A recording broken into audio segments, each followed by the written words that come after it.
Good evening, everyone. First of all, I want to say thank you for joining us tonight. My name is Marvin Laster. I'm the CEO of Boys and Girls Clubs of Albany. Uh, I hope all is well with everyone and that you're doing well and staying safe. As you all know, the COVID-19 pandemic has created some really unusual and unprecedented times for us individually, collectively, and our respective communities. Has really exposed and, quite frankly, exaggerated or exacerbated many of the challenges that we face every single day in Southwest Georgia. But I want you to remain hopeful and know that there is hope and opportunity. And those are two words that are synonymous with Boys and Girls Club as a movement: hope and opportunity. We always believe in hope for a better tomorrow and providing opportunities for young people to realize their full potential, a potential that for some could be unimaginable. I've asked our staff to schedule these meetings for two reasons. One, I wanted to give you an update on our operations since March 13th, which is when we officially shut down our face-to-face operations of our clubs. And the second reason was to gain your feedback and thoughts on how we can better serve your kids, your families, and your community in the days and weeks and months to come. Your feedback is important to us as we will use the information from these town hall meetings to take back to our board and make appropriate recommendations on how we move forward. So throughout the night, you'll be asked a series of questions. We'll be taking a series of polls that you will be asked to respond to. We ask that you would do that because this will definitely help inform our decision, help us know what your current needs are and your needs for the future. But more importantly, what are the needs to make sure that we're keeping your kids connected, safe, and engaged. So let me give you an update on what has been going on since March 13th. That is the watermark by which we're judging our organization for now. Before COVID and after COVID. Before COVID, we were having a great year. We had lot of great momentum starting off with 2020, and we're looking for some even more exciting things to happen beyond that. On March 13th, when the pandemic started to erupt in Southwest Georgia, our board had to make a very difficult decision. That difficult decision was to shutter all of our club operations, all 9 locations, not only in Albany and Sumter counties, but in Macon County as well. So we literally managed 9 physical sites. So we shuttered them all. The board subsequently made a decision to also lay off all of our part-time staff. And at that time, we actually had a plan to lay off all of our full-time staff, and I was going to be the first to go. I think as leaders, you need to lead from the front, not behind. Doesn't mean that I wasn't going to work, just mean that I want to be out in front and lead. Our full-time staff very quickly realized that we just could not do that, and that we began to strategize what our clubs would look like in the future. How could we continue to provide services for our young people, because we knew that they needed them. And so our unit directors really reimagined how we serve kids, and they came up with this, taught themselves how to create content that could be placed on various platforms, whether it's Facebook or a new website that we created called eClub Hub. They also engaged our young people in daily virtual activities. So every day at particular times, we were encouraging our members to tune in and interact with our staff through STEM and academic support activities and other activities that we typically offer on a regular day in our clubs. So kids were able to interact live with our staff or go to the eClub Hub website and download materials at their leisure. We also started to throw virtual quarantine parties. This was a teen party specifically for young people, but it wasn't just for young people, it was for those young in spirit as well. We had a virtual graduation celebration for our young people. We recognized all 13 of our seniors that were graduating, and even provided them with some gifts as they went off to college. We had virtual career fairs where we had the likes of former U.S. Secretary of State Dr. Condoleezza Rice participate and interact one-on-one with our kids, answering their questions about paths to realizing a great future. We had three-star General Leslie Smith of the United States Army. We had Shannon James, who is the CEO and one of our club alums. He's the CEO of Aerotropolis in Atlanta, and also a club alum here. So we had a lot of people to participate on that, interacting directly with our young people.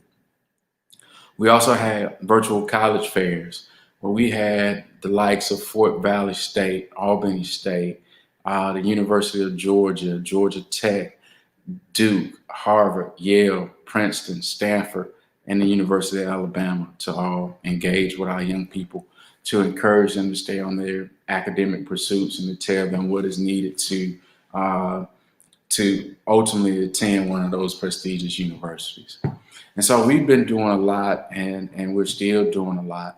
And later on, you're going to hear about some exciting things that we're hoping to engage young people with as you all prepare, as young people prepare to go back to school, and still will need that assistance. We realize that in many areas that there are some challenges and barriers that stand in your way from your kids being able to participate in some of these programs that we've talked about. We've been working hard to remedy those, whether that's having the devices such as laptops and tablets that you can tune in and watch or participate. We also realize that high-speed internet is a problem. So we've been working with a number of our partners and vendors to create opportunities for us to put technology in the hands of young folks already loaded with the necessary tools that they needed to continue to thrive in terms of academically and be connected with our young people. So those are some of the things that we've been doing. Obviously this is a new day and age, and I say that new realities call for new solutions. And so we've come up with a lot of new solutions. And now we need another new solution.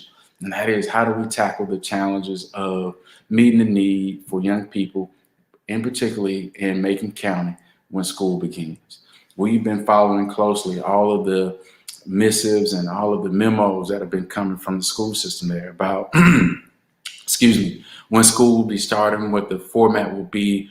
We know about the tiered system of certain communities going on Mondays and Tuesdays, and everybody is out Wednesday, and Thursdays and Friday other communities come. We know that there's going to present a lot of need and a lot of opportunity in the community. We're here to be a solution for you all. We're in this because this is our business, and we want to make sure that when we offer opportunities, it is actually what you need, that is something that you'll be willing to access and that you can access. And we're not in the business of serving those who can afford us the most, but serving those who need us the most. And so with that being said, I'm going to be quiet because the lion's share of this whole meeting is for you to provide us with feedback, as I said, about how we can best serve you. And with that being said, I'm going to turn it over to our Chief Operating Officer, Sherry Maxwell, who will give you some insights on some of the parameters and policies and procedures that we've set in place to ensure that when we do open, that your kids are safe. Thank you.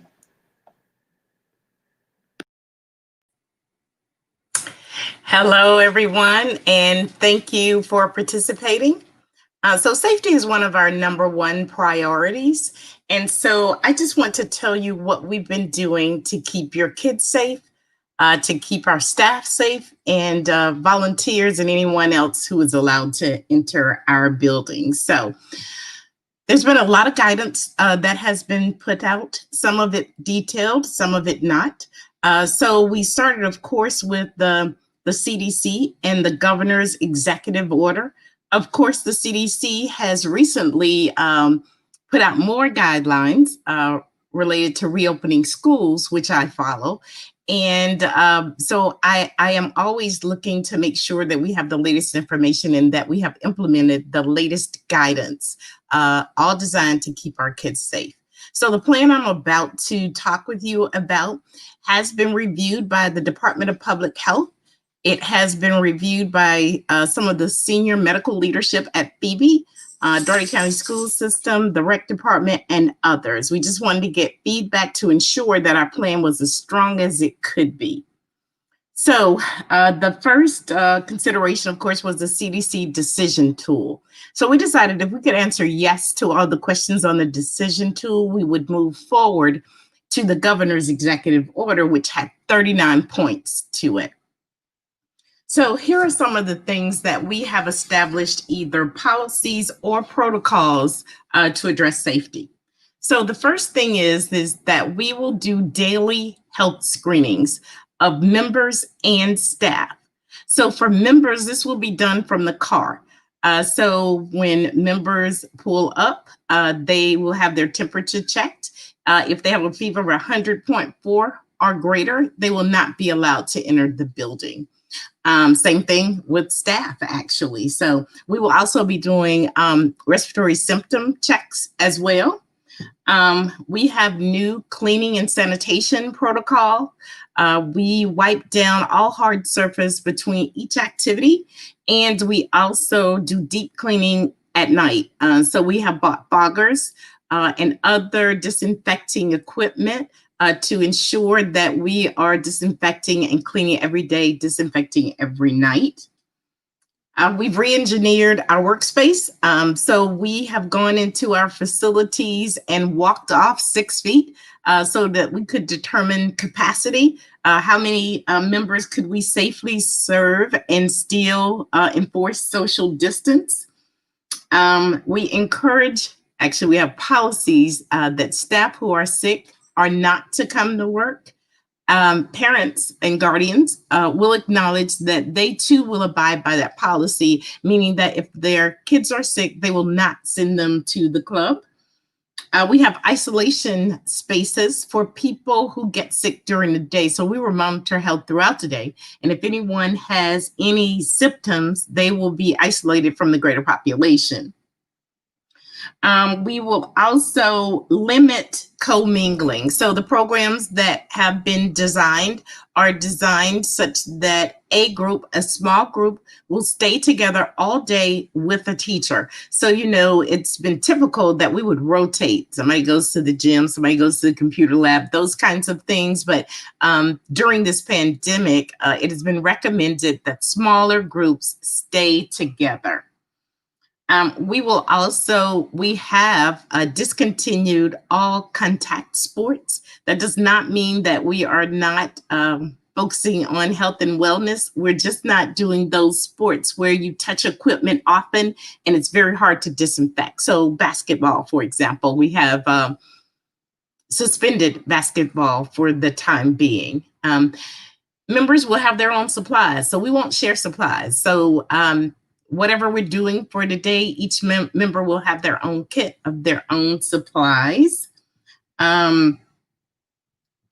We will ensure and promote hand washing and hand sanitizing. I say promote because we will teach kids how to effectively wash their hands for 20 seconds and that whole thing. We have new pickup and drop off policies. So nobody gets out of the car. Visitors actually are not allowed inside our building. If for some reason you have to speak with the director, you will call or text. But pickup and drop off is a number system. So you'll have a number for your car. We see your number. We call your kid. We send your kid out to you. So use of PPE. So all of our staff will wear masks the whole time that they are in the club. Kids will wear masks when they can't remain socially distant from each other. We have a COVID-19 exposure and site closure plan. So what would cause us to close? So this situation is very nimble. You know, there are surges one day or 1 week or 1 month, then it comes down, then there's another surge. So we wanted to have protocol in place that would tell us when to close. So I monitor things like positive rate how many of the tests given, how many were positive. They say 5% is a good number. As you know, we're above that, but we consider that to be a moderate level. That's why we're having this discussion. We also offer a hybrid model such that we're leaving no kid behind. So while these plans were developed for in-person, we will also stream from the club for those who want to join us virtually. We are limiting the personal belongings that a kid can bring to the club.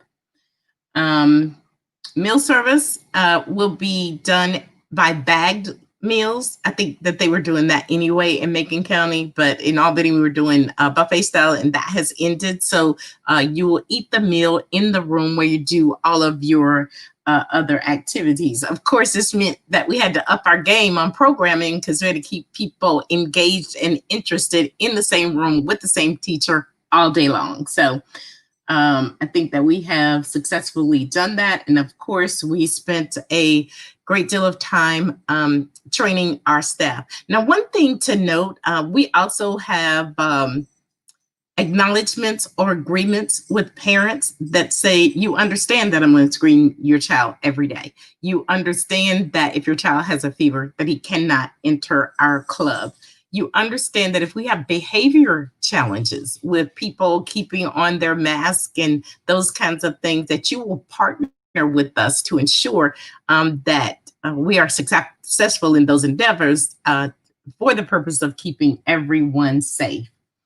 So I think that I have covered in brief the plans that we have. Of course, there are policies backing each of these plans or protocols to include checklists for the bathroom. How do people go to the bathroom? Who goes with them? Who ensures that they wash their hands? That whole thing. And accountability is a big, big, big part of this. 150,000 people have died in the United States. We take this very seriously. All right, so there's my report for you. I will take questions. So if you have a question, you can type it in the comment bar on Facebook. Anna will read the question and I will answer it. So we'll give you just a second just to see if any of you have any questions. Of course, you can ask questions throughout this presentation, but I thought if you needed answers now, please type it in the comment box. This will, I feel, empower your decision-making about what you would like to see relative to the club opening or not.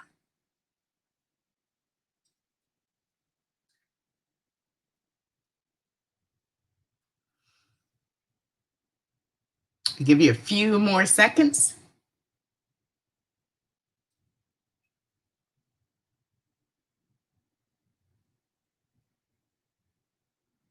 And if I don't hear Anna saying anything, I am going to turn it back over to her so that we can continue on with the agenda.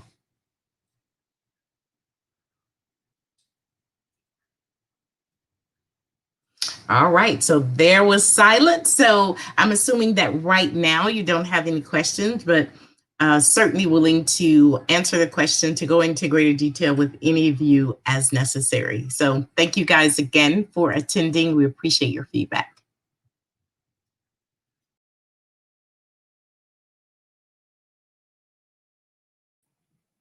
Great. Thank you so much, Sherry. We did not have any questions come in yet, but again, another reminder, you can send us your questions at any time. Please enter them into the comment section on Facebook, and we will do our best to answer and respond to everybody's questions, comments, and concerns.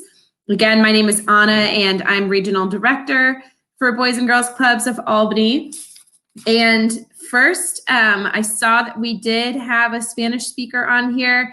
So I did want to mention, I'm sorry, my Spanish is very bad. Mi español es muy mal, pero si tiene una pregunta para mí, por favor, me envía un correo electrónico and we will do our best to answer, okay? So I did want to mention that we do have something exciting coming along with Boys and Girls Clubs of Albany. This will be available to members at all of our units, but we will very soon, in about a month's time, begin our Great Futures Academy. So we know that, of course, during the pandemic, A lot of things are being shifted, and we're having to do a lot of things that we don't normally have to do.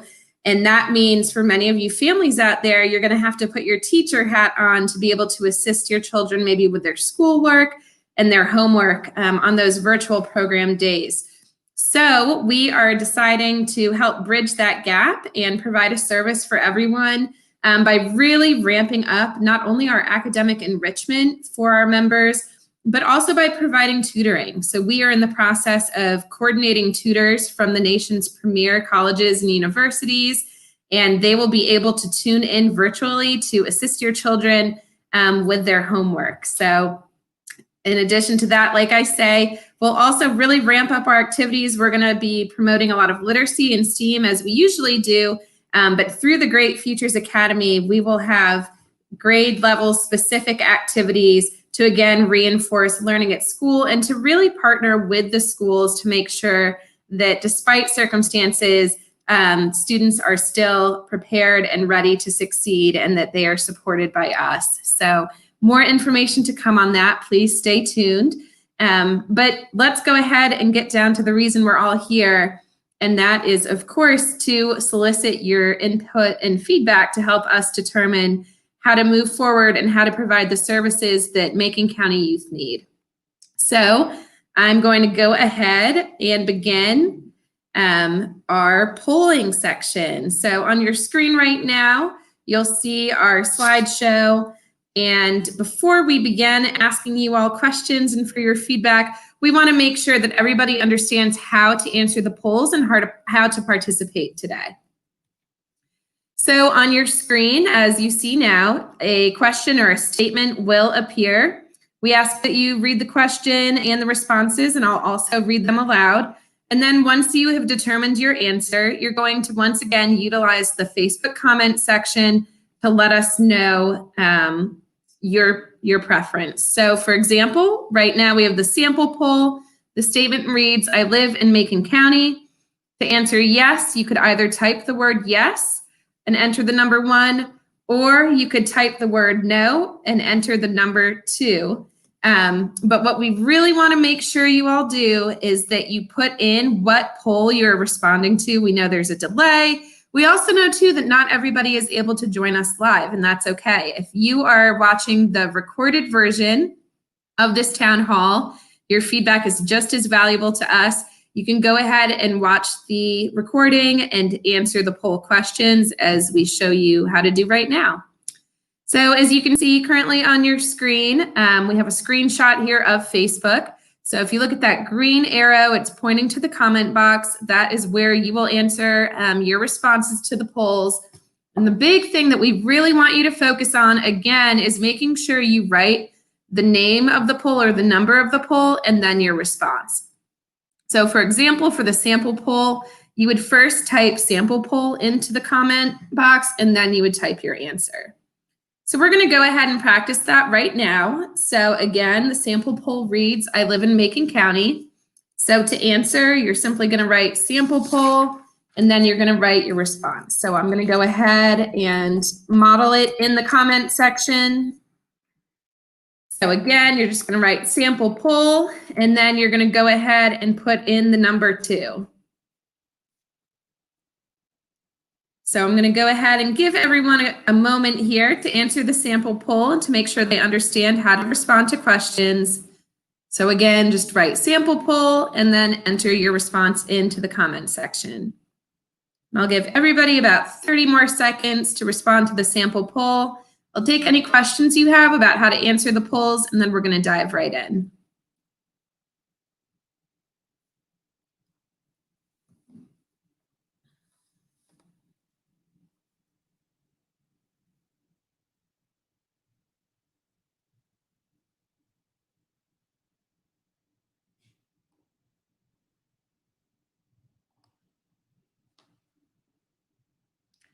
Great, thank you all. I see some of the responses coming in. That's perfect. Thank you for making sure you put the name of the poll in along with your response. That's critical for us to be able to properly tally your responses.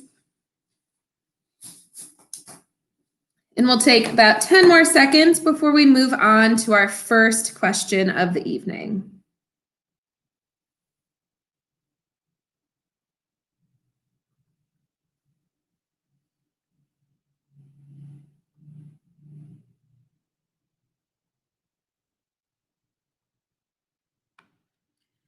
All right, great. So let's go ahead and move forward. If there are no questions at this time, I haven't seen any pop up in the comments, but as always, you are more than welcome to share questions at any time throughout the evening, and we will do our best to respond. All right, great. So let's get started. So our first question of the evening, are your children currently members of the club? Go ahead and type poll number 1 in the comment section, and then 1 for yes or 2 for no.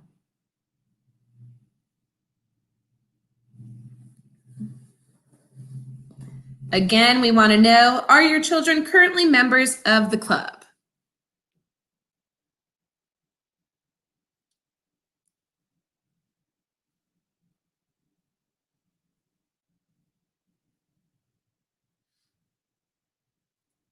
And just so you know, we will be taking about 1 minute to respond to each poll question. And again, if you are watching the recorded version of this, please submit your answers to us. If at any time you don't feel comfortable sharing your answer publicly in the comments, you of course are more than welcome to send us a message.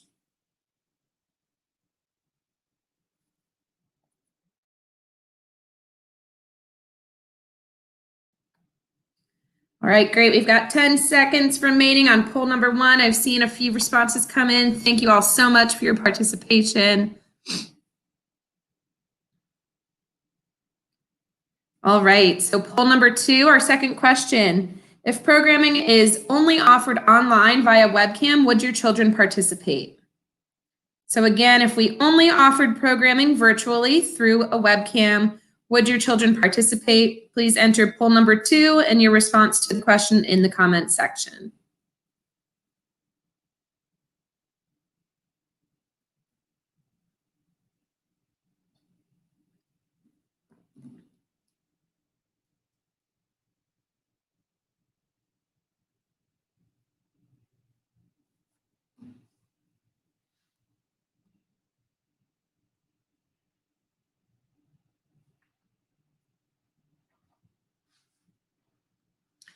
And again, I saw that we did have some Spanish speakers come on. So again, si habla español, por favor, me envía un correo electrónico and we will help you.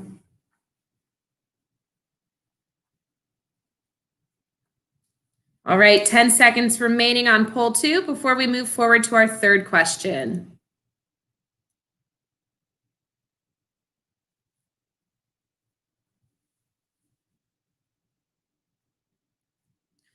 All right, our third question wants to know, if the club reopened for in-person programming only, would you send your children ages 6 to 18? Once again, please enter poll number 3 and then your response in the comment section on Facebook.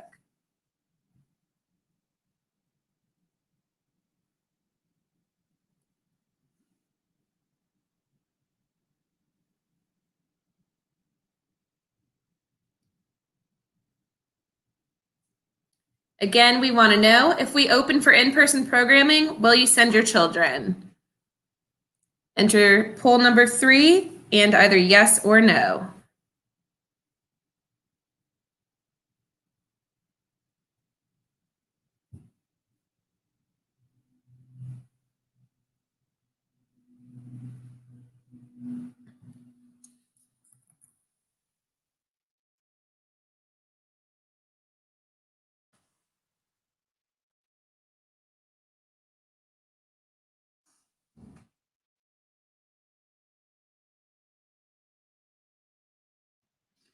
All right, 20 more seconds here on this question before we move on to number 4. So please get your responses in.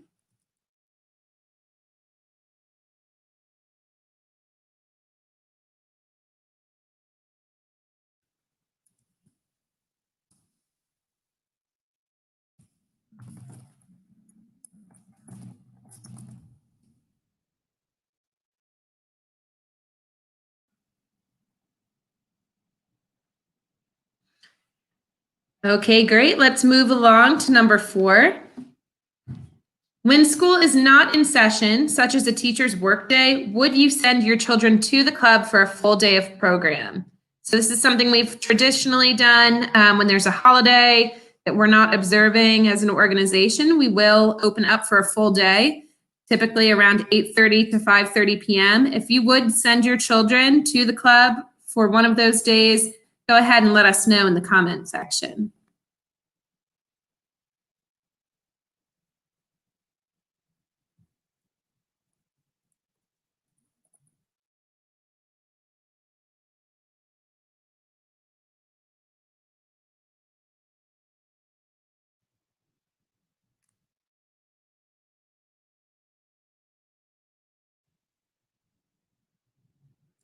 Again, when school's not in session, such as a teacher's workday, would you send your children to the club for in-person programming? Go ahead and let us know in the comments.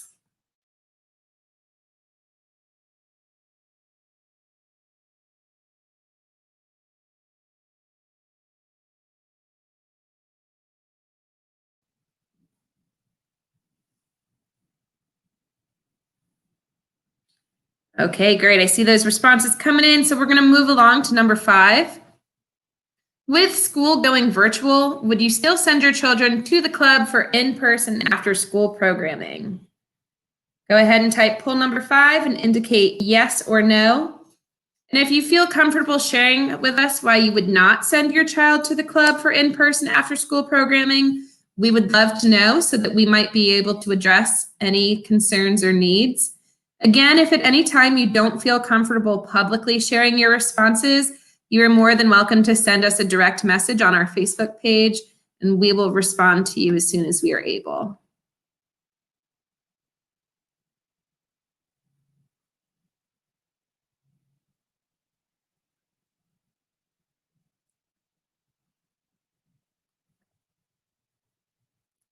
Again, we want to know, would you still send your children to the club for in-person after-school programming? We know that some days will be virtual and some days will be in-person in Macon County, but we want to know, would you still send your child to the club for in-person?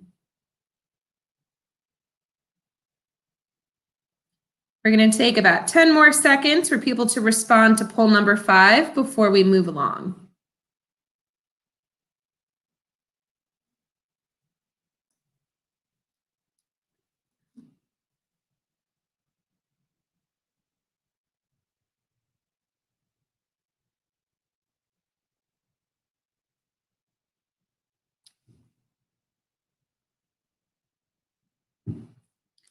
Okay, number 6.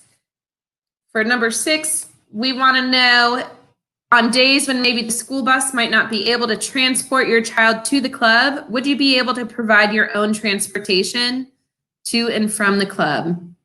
Go ahead and enter poll number 6 and your response in the Facebook comment section.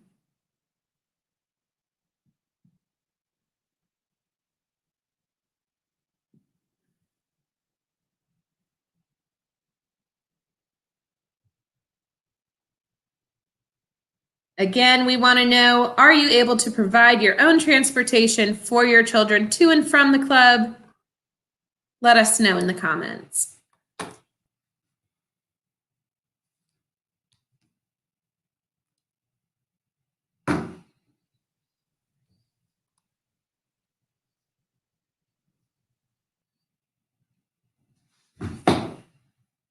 Great, I see some responses coming in for poll number 6. We're going to give you about 15 more seconds to respond before we move on.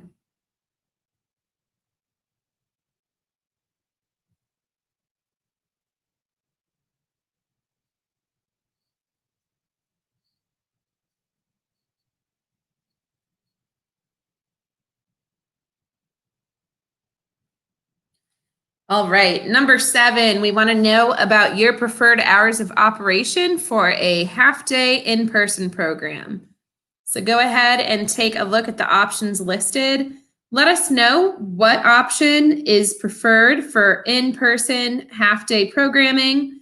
If your preferred timing is not listed on the screen, go ahead and just type in the comment section your preferred hours of operation.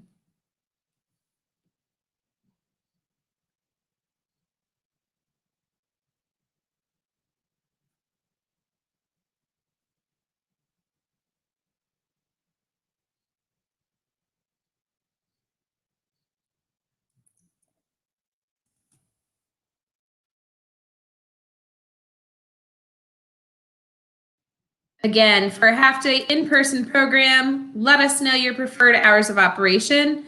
If they're not currently listed on your screen, go ahead and enter your preferred operating hours in the comments.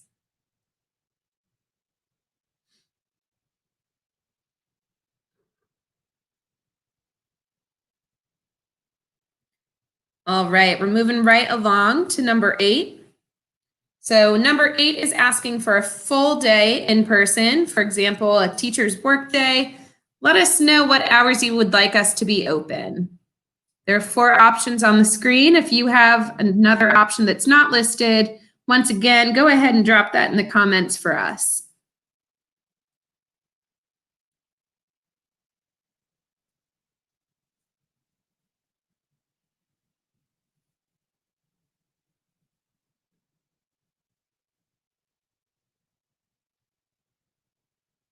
Again, we're on poll number 8, so make sure you enter poll number 8 and then enter your preferred operating hours for a full day in-person program.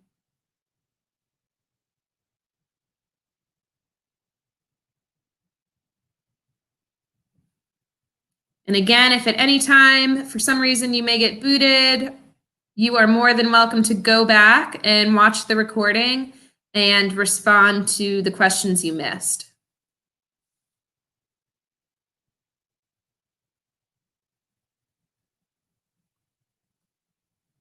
All right, we'll take 10 more seconds on number 8 before we move on to number 9.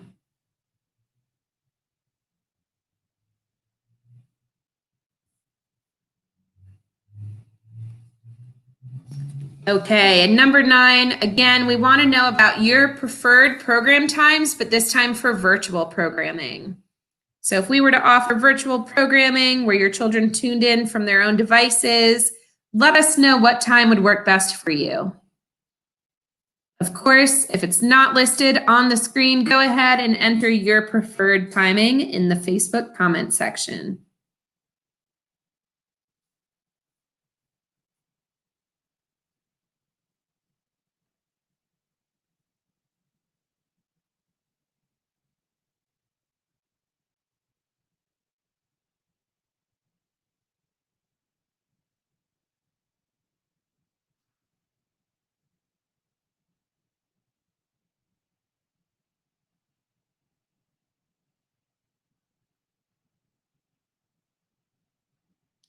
Ten more seconds on poll number 9. Just let us know your preferred program times for virtual programming.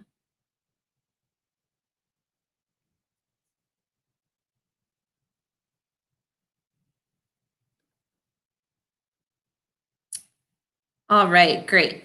So these next 2 questions are open-ended. So just let us know if there are barriers that are preventing you from participating in club programming. Go ahead and list them in the comment section. And if you also have an idea of how we may help to overcome those barriers, you can go ahead and list that in the comments too. Once again, at any time, if you would prefer to message us privately, go ahead and just send us a direct message on Facebook, and we will include your comments in our tally.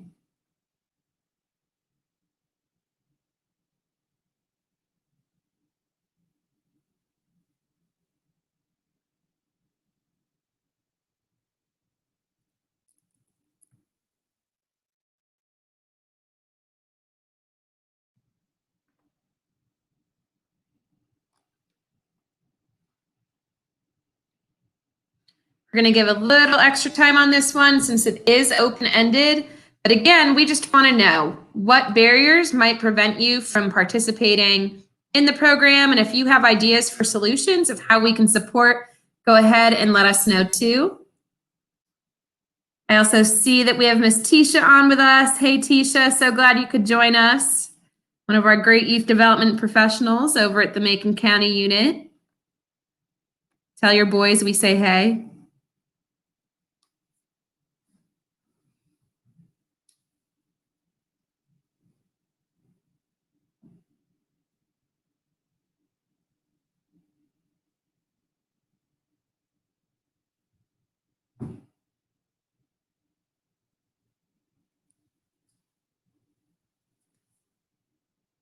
And again, if there are any barriers that would prevent you from participating in our programming, go ahead and let us know either in the comment section or in a direct message on Facebook.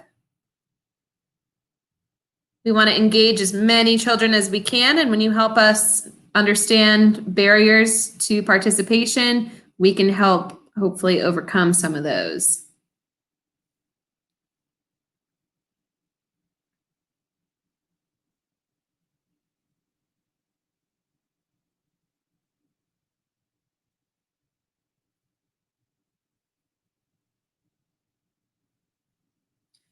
All right, we're going to take about 10 more seconds before we move on to our final question of the evening.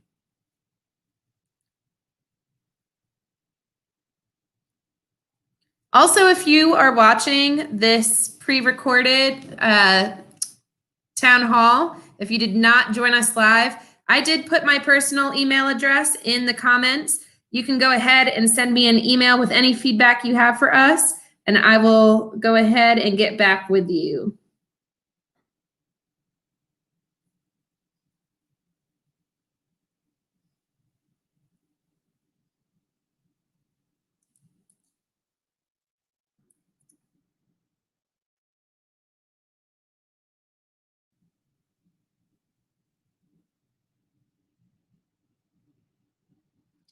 Alrighty, y'all, here we go. Our final question for you for the evening. Just anything else you would like to share with us. What do you think we need to know about after-school programming for the 2020-2021 school year? If you feel strongly that we should be in person, if you feel strongly we should go virtual, if you have any outstanding questions, comments, or concerns, now is the time to go ahead and put them in the Facebook comment section so that we can address them.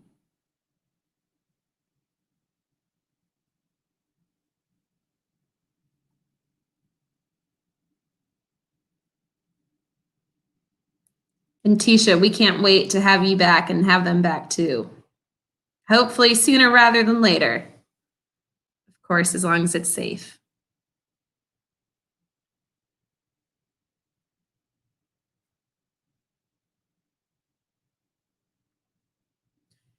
Again, we want to know if there's anything else you want to share with us about after-school programming for the 2020-2021 school year.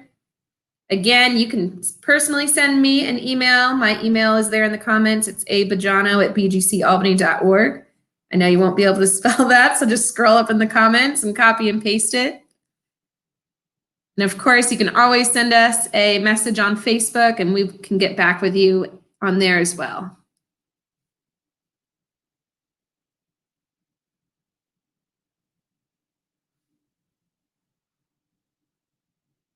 All right, we're going to take just a few more seconds on this question. So anything else you would like to share with us, please let us know. We are here to provide you with answers and insight.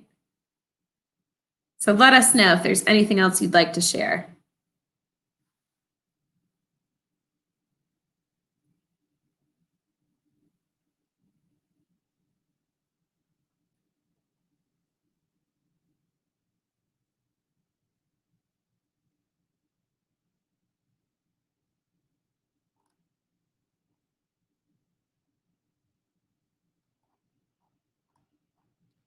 Alrighty, y'all, last call for any additional questions, comments, or concerns.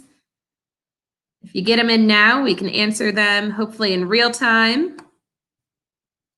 Otherwise, we will get back to you.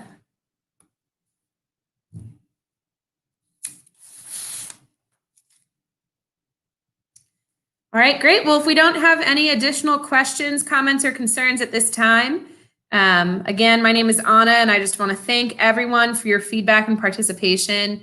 We really cannot let you know how valuable this is for us and our organization as we determine how to move forward. And I'm going to go ahead and pass it back to our CEO, Marvin Laster. All right, everyone. Again, as Anna has said and Sherry has shared with you, we obviously put your kids' safety as our first priority. Also, the safety of our staff and volunteers who make it happen every single day. Letitia, thank you for joining in with us tonight. We had Zante on the earlier call. So thank you all for everything that you have and continue to do for our young people. Where do we go from here? We're going to take this feedback that you all have provided for us today. We're going to take a look at the earlier feedback that we got from the community, and we're going to put together plans that will hopefully meet the needs and interests of not only the young people, but your families and the community as a whole.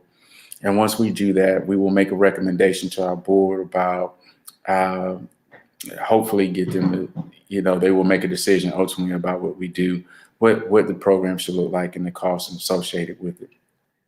With that being said, I also like to thank our board of managers, and there is a board of managers in Macon County that is led by Chief Finch over there, and you have some great people working behind the scenes to make sure that we have a presence in Macon County. We are just as committed as we were from day one. We're not going anywhere. I know it may seem that we've been a little bit silent, but know that this is like a duck swimming across a pond. It looks smooth, but you don't see the feet under the water that is churning away. So we're trying to make sure that we can, do the best that we can with the resources that we have, because we don't have unlimited resources. We have to be very steward friendly of how we utilize those, but we'll put together plans and you'll be hearing from us in the next couple of days or week or so, because I know school is right around the corner and many of you are looking for options on what to do or exploring your options on what to do. With that being said, again, stay safe and be well, and we'll talk to you soon. Thanks.